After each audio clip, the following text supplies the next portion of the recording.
Hydraa commissioner Ranganath gunmen ఆత్మహత్య యత్నం.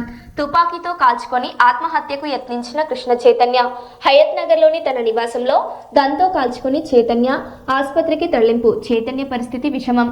ఆత్మహత్య యత్నానికి గల కారణాలు ఇంకా తెలియాల్సి ఉంది.